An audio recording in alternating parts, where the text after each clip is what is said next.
Dalam nama Bapa dan Putra dan Roh Kudus. Amin. Allah Bapa di surga, kami mengucap syukur dan terima kasih bahwa kami kau dorong untuk mewartakan kabar gembira, kabar pertobatan kepada semua orang. Supaya semua orang atau orang-orang yang kita jumpai atau orang-orang di sekitar kita bertobat. Semoga pertobatan kami menjadi pertobatan yang sungguh-sungguh, sehingga orang semakin percaya bahwa Yesus adalah satu, bahwa Yesus bersatu dengan Bapa, dan Yesus adalah Allah. Sehingga kami semua tidak bercacat, tidak bernoda, dan pantas masuk kerajaan-Mu. Terpujilah nama-Mu kini dan sepanjang segala masa. Amin. Saudaraku yang terkasih dalam Kristus, tugas perutusan, tugas kerasulan adalah tugas kita semua. Kalau kita merasa dan tahu bahwa Tuhan menyelamatkan kita, menebus kita, bahkan memberikan kita yang paling indah dalam hidup kita, kebersatuan dengan Allah. Maka tugas itu adalah keluar dari pengalaman akan Allah. Dan itu bukanlah yang mudah. Tugas kerasulan itu pertama-tama orang harus bertobat lebih dulu, sebelum kita mewartakan pertobatan kepada orang lain. Karena kita tahu bertobat itu bukanlah yang gampang. Bukan hanya menyesali atas dosa-dosa. Bukan hanya memperbaiki perilaku yang keliru menjadi baik. Ada sesuatu yang lebih dalam. Pertobatan adalah melawan cinta kasih. Pertobatan adalah memusatkan hidup kita tidak hanya kepada diriku, kepada dunia, tapi kepada Allah. Apa yang menjadi kehendak Allah, dan kehendak Allah itu satu-satunya adalah mencintai dan mengasihi. Dan kita tahu bahwa kita sendiri sulit sekali bertobat. Hari ini saya sudah 39 tahun menjadi biarawan. Dan saya menyadari ternyata masih banyak dosa dalam hatiku. Karena saya tidak hanya melihat aspek eksternal, tetapi aspek internal. Aspek batiniah kita. Kita tidak cukup bertobat dari misalnya bukan Katolik menjadi Katolik. Percaya pada Yesus, bukan hanya itu. Pertobatan adalah bahwa saya menjadi serupa dengan Yesus. Secitra dengan Yesus, segambar dengan Yesus. Maka dalam bacaan kedua hari ini, Paulus mengingatkan kita supaya kita yang telah dipilih Allah sejak semula, sejak sebelum dunia dijadikan, untuk tidak bercela, untuk tidak bercacat, untuk tidak berdosa. Nah itu coba lihat. Sudah sejak sebelum penciptaan Allah sudah memberikan itu kepada kita. Menjanjikan itu kepada kita, dan itulah tugas dan tanggung jawab kita bersama. Nah bagaimana supaya kita tidak bercela, tidak bernoda, tidak bercacat? Karena itulah syarat untuk masuk ke surga. Maka pertobatan bukan hanya bahwa kita dari tidak Katolik menjadi Katolik, tidak beriman menjadi beriman kepada Yesus. Tapi bagaimana Yesus yang kita imani itu adalah Yesus yang hidup membersihkan pikiranku, perasaanku, emosiku, bawah sadarku. Itu yang harus menjadi pekerjaan yang tidak mudah. Maka kalau kita membaca Teresa Avila, tulisan Teresa Avila, tulisan dari Yohanes dari Salib, kita diajak masuk ke kedalaman, masuk ke hidup batin, ke dalam. Bukan keluar, bukan di luar. Di dalam ini loh. Pikiran-pikiran kita yang jahat, yang iri, yang sombong, yang malas, yang dengki, yang cabul, yang serakah, yang kikir. Terutama kesombongan. Dosa manusia pertama, orang jatuh dalam dosa karena kesombongan. Dan juga menjadi bisa aja kesombongan rohani, spiritual pride. Dan itu yang seringkali menghambat.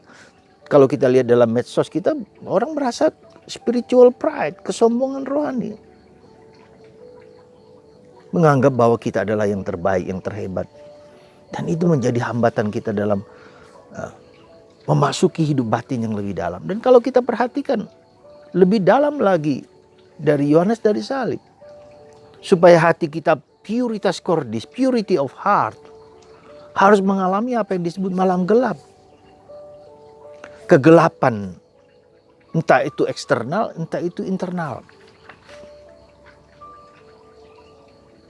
Kegelapan eksternal, misalnya sekarang ini kita lihat pandemi ini, COVID ini. Gelap, kita tidak mengerti, tidak memahami bagaimana penyakit ini, virus ini datang kepada kita dan kita tidak tahu. Kita terpapar dan banyak orang yang sudah meninggal. Itu adalah gelapnya pikiran, gelapnya perasaan, gelapnya ketidakmengertian dan pemahaman kita. Dan membutuhkan waktu bagi manusia untuk bisa mengatasi kegelapan-kegelapan ini. Itu eksternal dan kita dipaksa oleh Tuhan untuk sungguh-sungguh memahami lebih lanjut, untuk mengerti lebih lanjut, mencari lebih lanjut kebijaksanaan Allah, pengetahuan Allah yang lebih dalam, lebih jauh.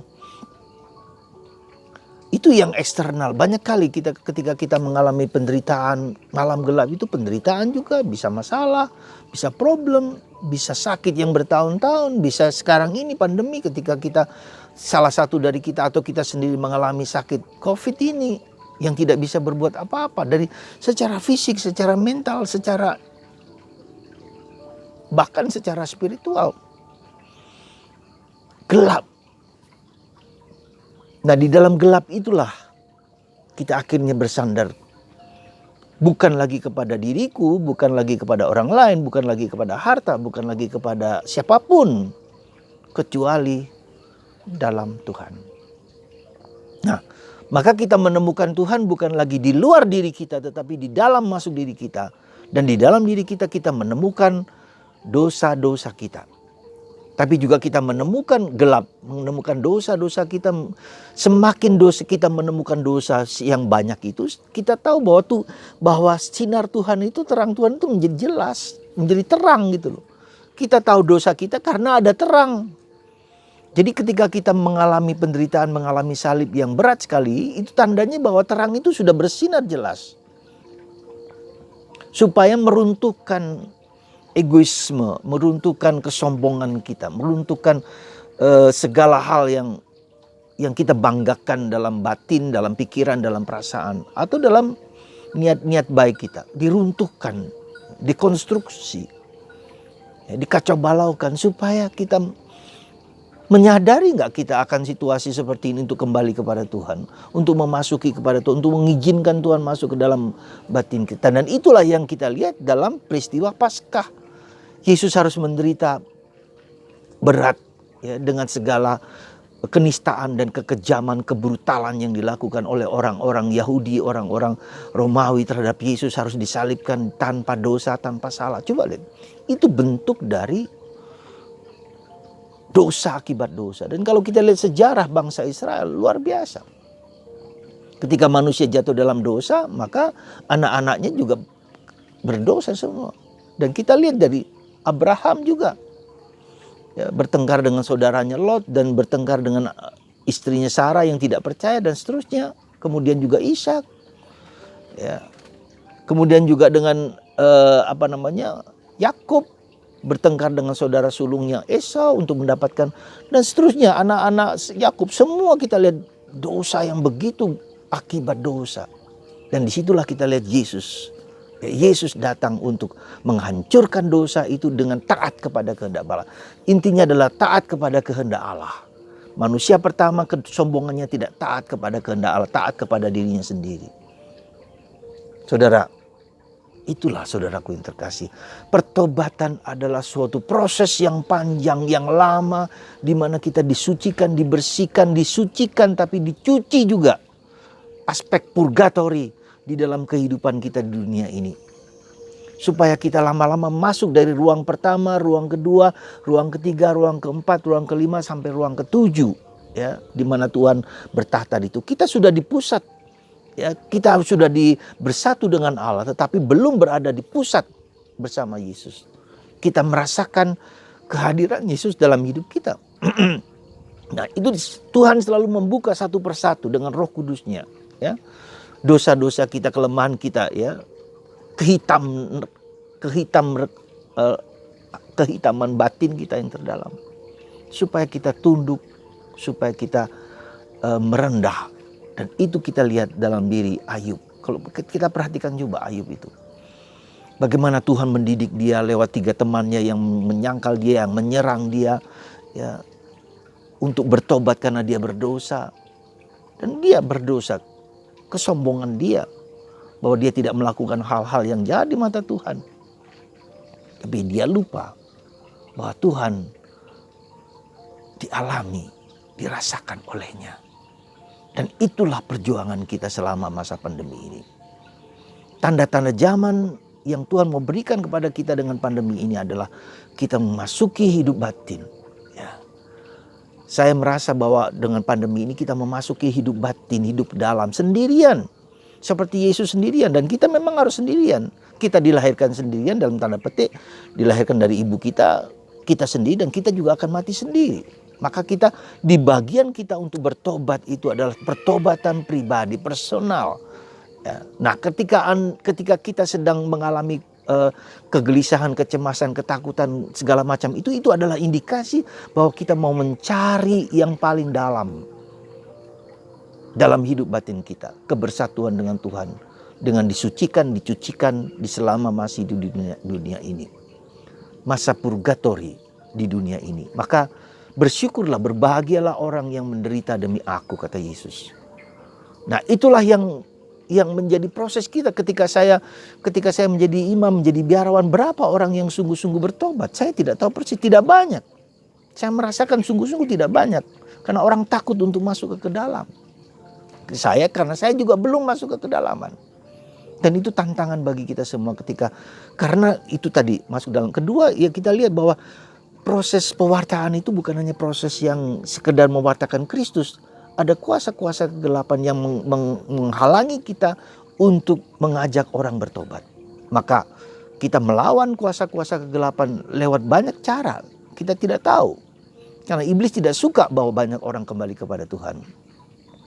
Nah, semakin dalam kita masuk ke kedalaman, semakin kita merasakan kuasa Roh Kudus, kuasa Allah yang nanti akan bekerja dalam diri kita. Maka Yesus mengatakan jangan bawa apa-apa. Karena kita tidak boleh bersandar pada kemampuan kita, tapi bersandar kepada kekuatan Allah. Dan sekali lagi ini tidak mudah. Dan karena kita bertobat, kita memberikan diri, fokus kita kepada Allah, menyatu dengan Allah dan mengizinkan Allah untuk bekerja lewat tanganku. Aku hanyalah alat, instrument of God's love. Seperti kata Santo Fransiskus Assisi. Semoga Anda semua, kita semua sadar akan panggilan kita untuk mewartakan Kristus. Tapi sadar juga bahwa saya harus bertobat pertama-tama bagi diriku sendiri. Dan supaya mengalami Allah yang hidup penuh kuasa bagi kita dan bagi dunia. Tuhan memberkati Anda. Maka jadilah rasul yang sungguh-sungguh kita berjuang. Bukan hanya saya sudah sampai di sana, saya sedang berjuang supaya Kristus hidup lewat tangan saya, lewat mulut saya, lewat pikiran saya, lewat seluruh diri saya. Bukan aku, tapi Engkau Tuhan. Tuhan memberkati Anda semua. Bapa, Putra, dan Roh Kudus. Amin.